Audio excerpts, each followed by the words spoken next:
All right, I'm going to bring the meeting to order. Can you please rise to salute the flag?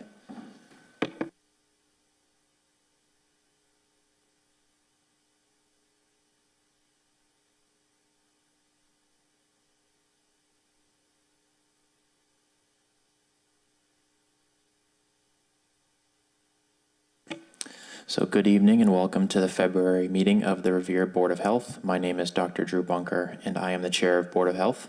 Joining me for tonight's meetings are board member Dr. Craig Costanza and then Neza Lawadi, who's joining through Zoom. Also joining us tonight is the director of the Six City Tobacco Initiative, Bonnie Carroll. And attendance as well are City of Revere staff, Lauren Buck, who's director of public health, Michael Wells, Director of Municipal Inspections, Health Agent, and Paula Supelvida, who's the Board of Health Clerk. Tonight's agenda, first is we will review and approve the minutes from the January 26th, 2023 meeting. So just to the other board members, you approve of the minutes from the meeting? I approve.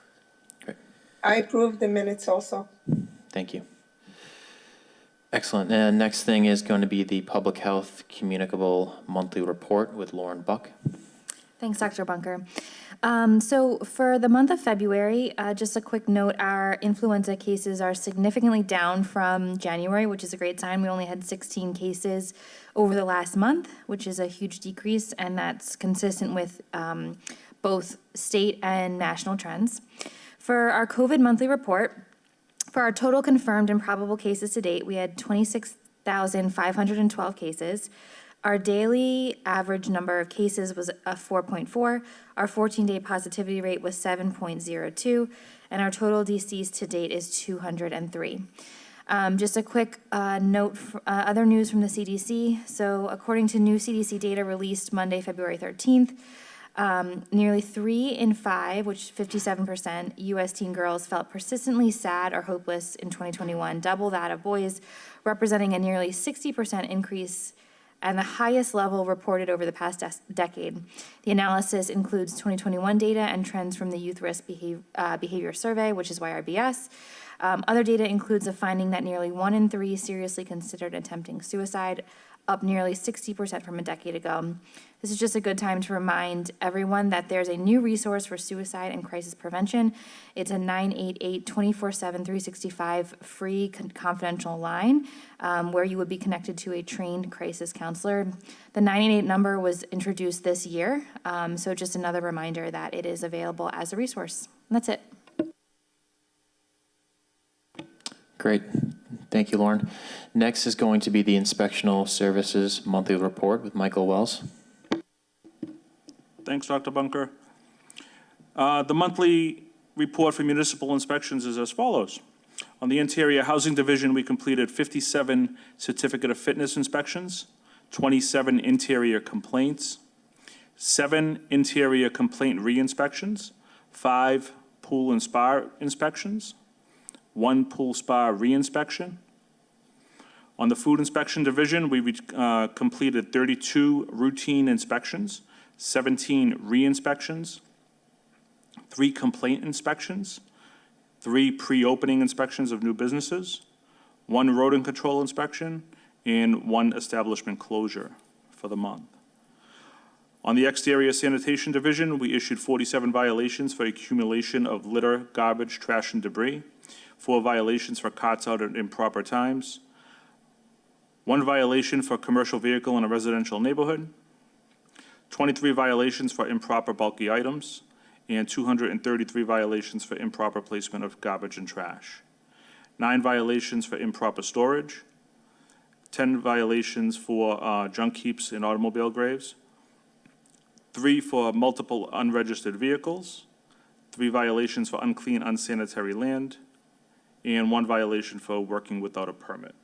That concludes the Municipal Inspection Monthly Report. Great. Thank you, Michael.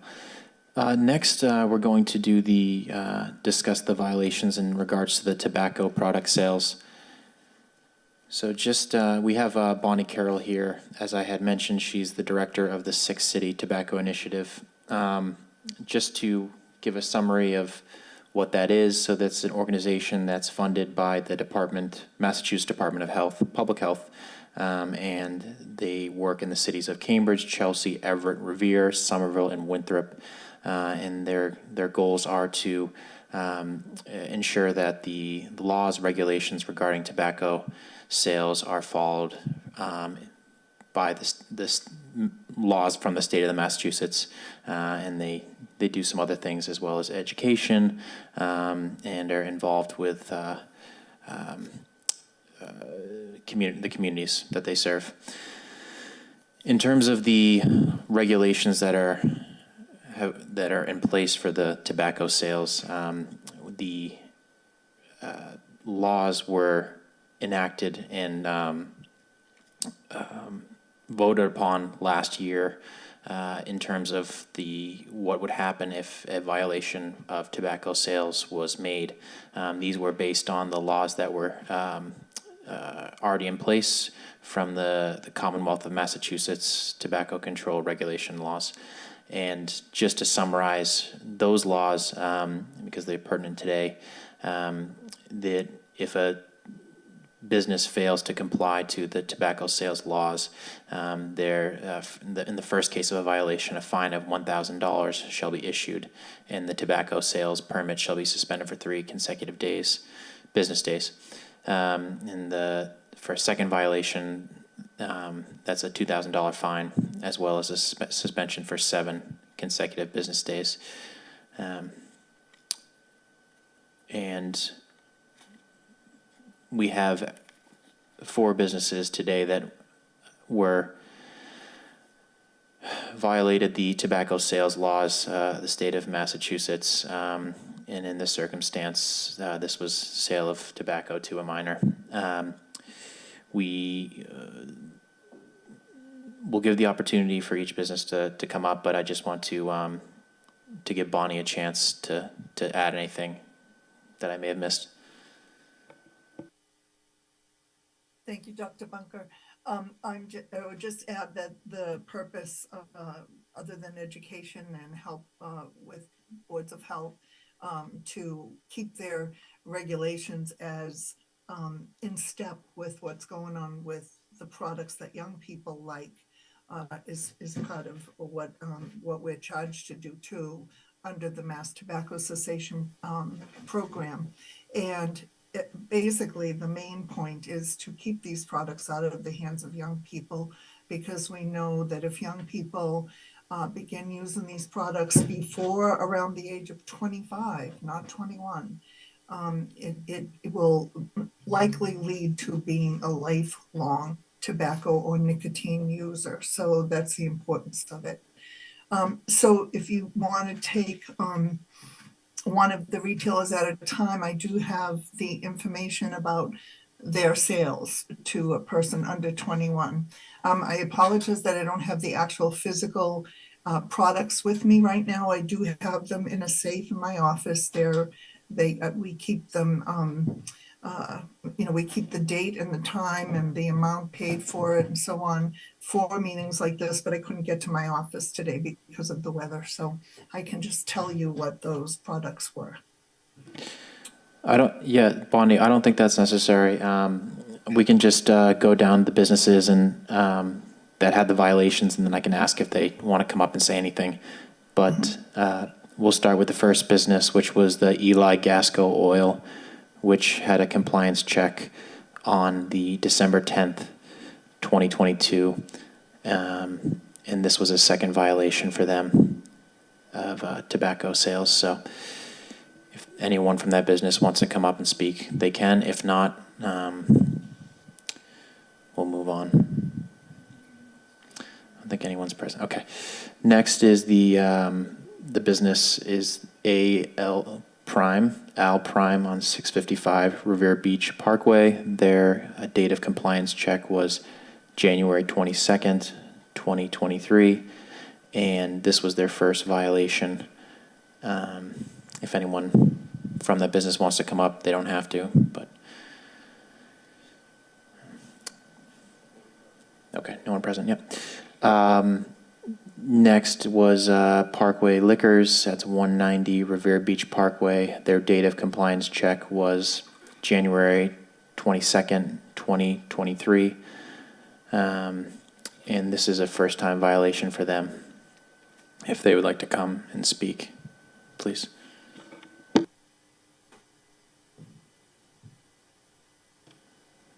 Hello. Yeah, there's no excuse for it. It should just not have happened. We have Sir, just your name and address for the record, please. Chintan Patel, store address or Sure. 190 Revere Beach Parkway in Revere. Are you the manager? Yes, sir. It should not happen. We have everything implicated in position, from signs to POS warnings. It's only our only female employee. She's like one of the most cautious ones ever too, and it just there's no excuse for it. I can't even say anything. It should have not happened. No, I appreciate you coming up, and it's okay, and I'm sure that there'll be some education and teaching for employees, and I most likely will never see you again. We retrained her on the online courses of fake IDs and whatnot, so hopefully that'll help. But like I said, there's no excuse for it. It should have just not happened in the first place. Okay, thank you. Last business is Richdale Foods on 191 Shirley Avenue. The date of compliance check was January 22nd, 2023. If anyone from there would like to speak.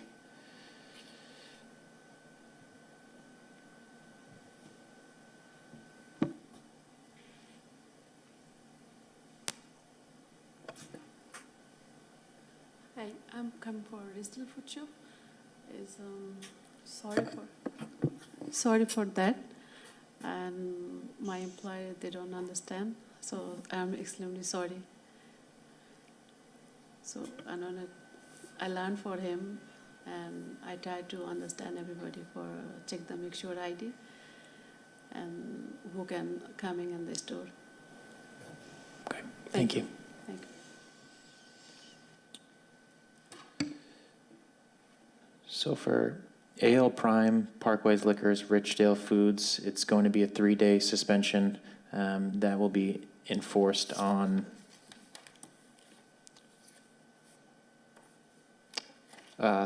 Thursday, March 2nd, and the dates will be... No. Oh, March 6th, 7th, 8th. okay, and the dates will be, the dates that they're enforced, thank you, Michael, March 6th to, Monday, March 6th to Wednesday, March 8th. And then for the L Gasco Oil, the dates of suspension will be as follows: from Thursday, March 2nd to Wednesday, March 8th. And all businesses will be notified by certified mail and hand-delivered letters on Thursday, March 2nd. At that time, reminders about outstanding payments will also be made by the inspectional department staff. Great. Oh, Michael, yeah. Dr. Bunker, just a couple of addendum notes in regards to the license suspensions.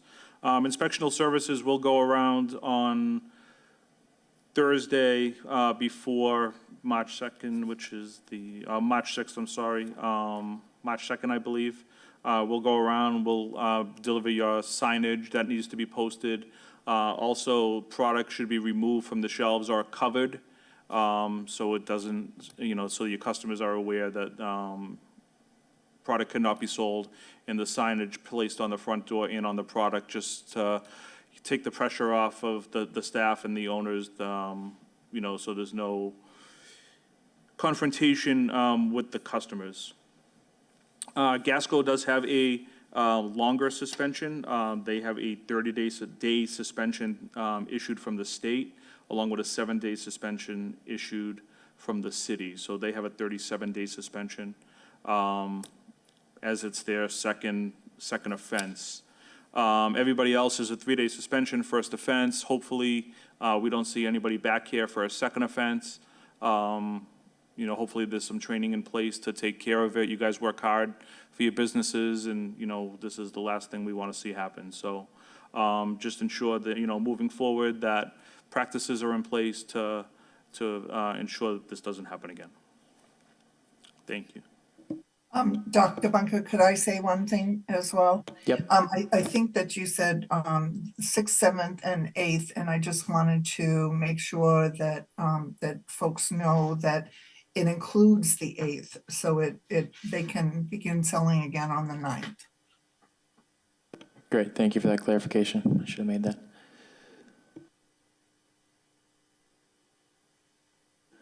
Great. Last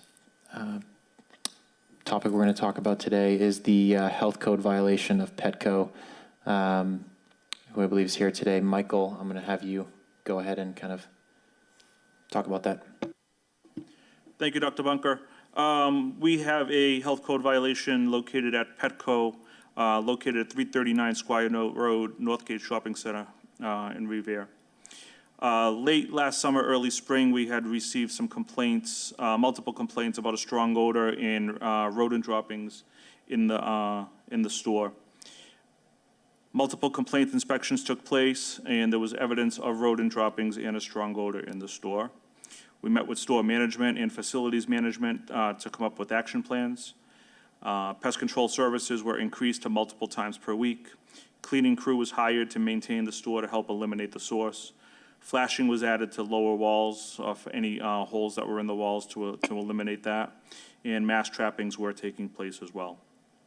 However, while all this was happening, we were seeing very little improvement in the amount of infestation that was going on there. The store was closed on September 8th, 2022, and then again on most recently, February 15th of 2023. Did have communication with the landlord, Doug Allen of Allen and Associates, of the ownership of the plaza. The exterior of the property is baited on schedule, and service reports have been provided. According to the lease agreements and Doug, it's up to the tenants to maintain their space according to their lease agreements. Northgate has been an issue in the past, but over the past couple of years, the exterior maintenance of the property, front and rear, has dramatically improved. The property is maintained daily by the Broom, which is a division of Martorelli Landscaping, which is a local Revere company. They also operate out of that location.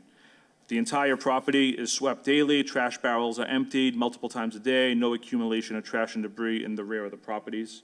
Inspectional services does drive through, ensure that the dumpsters are in compliance back there. Revere ISD met on site with state inspectors from the Department of Agricultural Resources on February 15th. The situation remained the same,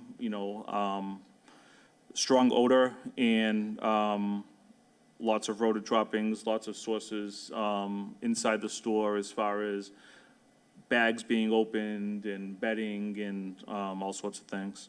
The state will not renew their license until the infestation has been mitigated.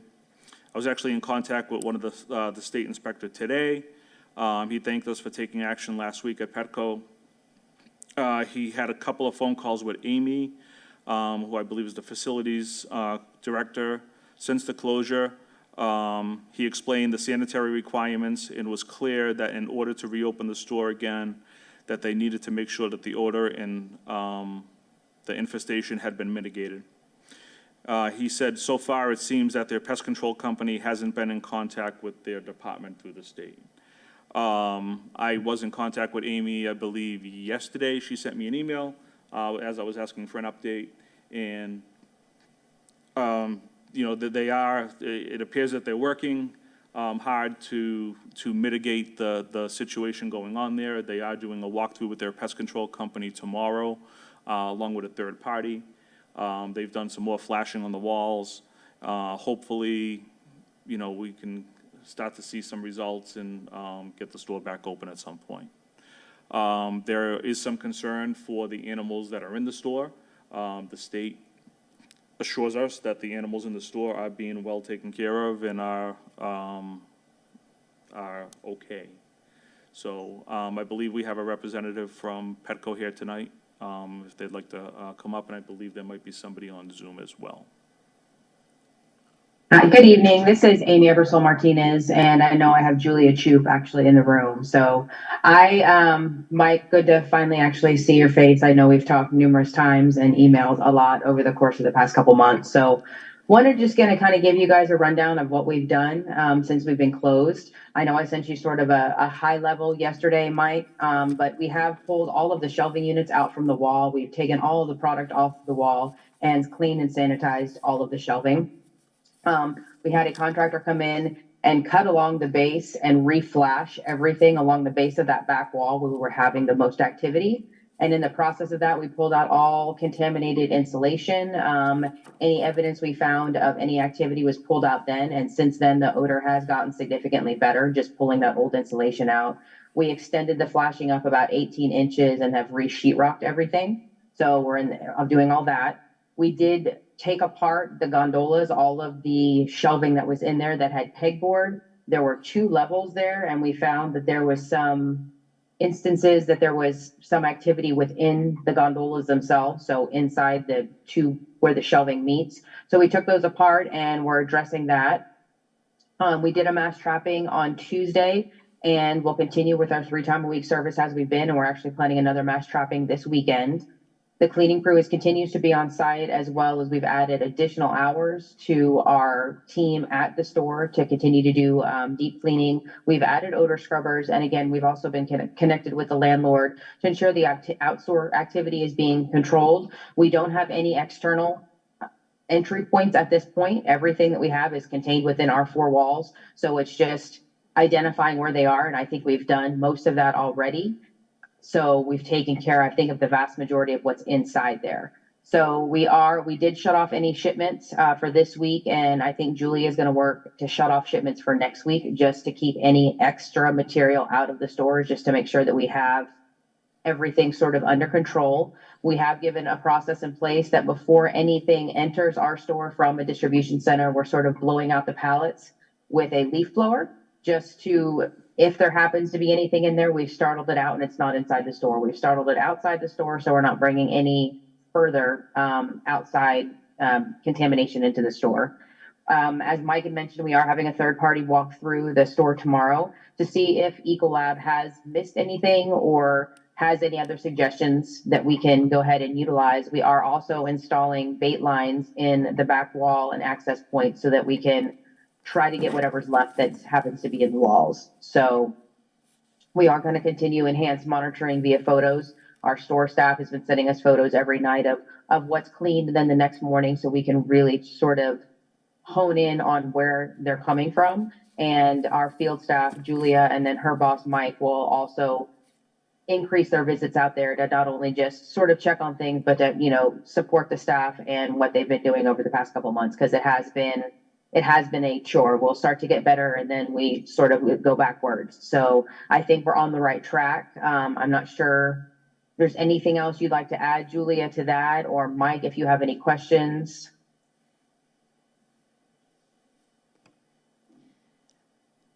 I would also add the panels that we took out along all of the walls. They do have clips on them, so we can access underneath there where we cut 18 inches up. Like Amy said, we put the tracking powder in there, and so that's going to be a point of contact every time Ecolab comes in, because when we did pull out that insulation, there was tons of nesting. We probably caught over about 100 babies in total just with the initial, and we pulled out all of that insulation because it was just soaked with mouse urine. She mentioned the photo validation. We have completely stripped the gondolas, every single one of them, all product off underneath. So we only have one panel in, that way they can't nest within the gondola pieces. So that's going to be a huge win for us as well.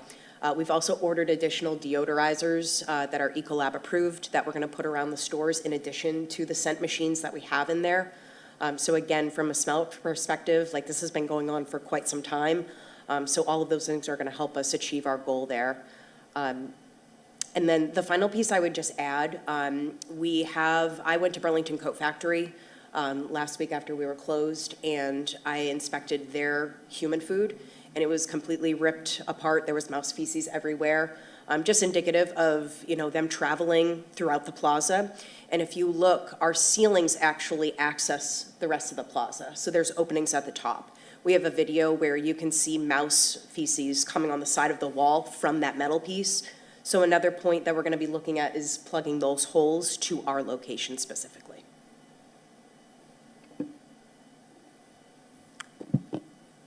Julian, Amy, thank you for the update. We will definitely look into the other businesses. We did do that initially, way back in the early fall when this was, brought to the attention. We started at Bank of America, and the inspector worked our way down all the way to Price Right, and, we do inspect probably about 30% of those businesses under the food code. So we will definitely look further into that. One of the things, I know the state inspector was a little concerned with Ecolab in their approach to the remedy of the infestation and possibly not using the proper chemicals or pesticides. I said, and not enough bait boxes in the store. I guess, he only saw one bait box while he was there, which I guess is certainly not enough to, for them to get, to eliminate the problem. So, in his email to me today, they hadn't heard from Ecolab yet. So I'm not sure if they're awaiting a call from them, but it sounds like they are. So if you could maybe coordinate, somebody from Ecolab to get in touch with the state inspector so they can advise them on, and guide them on a plan of action, that would probably be helpful as well. Mike, they're absolutely gonna reach out to David. I thought I had made that clear to David when I talked to him, that once we had the third party walkthrough with Ecolab, if there was anything new that we were going to be adding into our current plan, we were going to contact them after that visit just to make sure we were all on the same page. So I'll reconfirm with our team at Ecolab to make sure that we get a hold of David tomorrow. Excellent. Thank you. Yeah. And I appreciate your cooperation. Thank you so much. Oh, absolutely.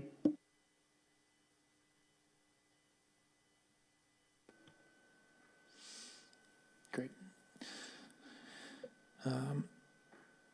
Any of the board members have questions to ask Petco?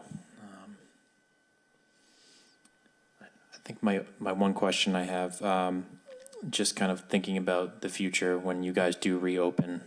My question is, what steps will be made in terms of preventing this from happening again? And I don't know if that means getting at the services, in rodent inspection more frequently. I just wonder what the plan is going to be going forward. I know that's part of the discussion that they're having tomorrow, increasing to make sure that we have more permanent equipment inside the store. The fact that they've taken apart the gondolas and we put them back together to not allow any further nesting, they'll stay like that. So that is going to decrease any of the activity. And then recognizing that we do have some potential movement within the ceiling, and plugging anything that we see up there will then further just eliminate anything coming from the outside. So the goal will be continued enhanced services from Ecolab. They're already in there 3 times a week. Lately they've been in there 4 or 5 times a week. So we'll continue with that until we're comfortable tailing it back. Most of these cases that we have stores that have a history of problems, they usually stay on a 3 times a week for a very long time, until we're 100% sure that, we've taken care of any issues and plugged up everything. So I know Julia's team has worked incredibly hard over the past week, taking apart everything. This is probably the biggest deep clean, take apart and everything that we've done at any of our stores without actually removing a lot of material out of the store. They're just moving stuff around to try to clean and resituate. So they've done a great job at identifying, problem areas, and going forward, I think it'll just be understanding what the sanitation is. I think once we increase the permanent traps that are within the store, and we're ensured that we have all the bait, all the entry points closed, which with the exception of the ceiling, I think those are the only potential holes right now. And they're not even true holes. They're just sort of sneaky areas that they can get in from the surrounding stores. I think we have a good plan in place. We were in the right momentum, and then we had a slight setback because of the way the gondolas were built and the fact that they were nesting in the gondolas, and we were not aware of that. So now that we have that information, we're able to address it. So I don't think we'll have any future issues once they're all gone. I also have weekly infestation calls with our infestation partners and facilities. So on my end for validation, it's going to be weekly follow-up on things that they need to be doing and they're responsible for in store. And then I'll be physically in the store every single week. Great, thank you, guys. All right, anything else, Michael? No. Great, so that will conclude this meeting, the Board of Health. Thank you guys for attending.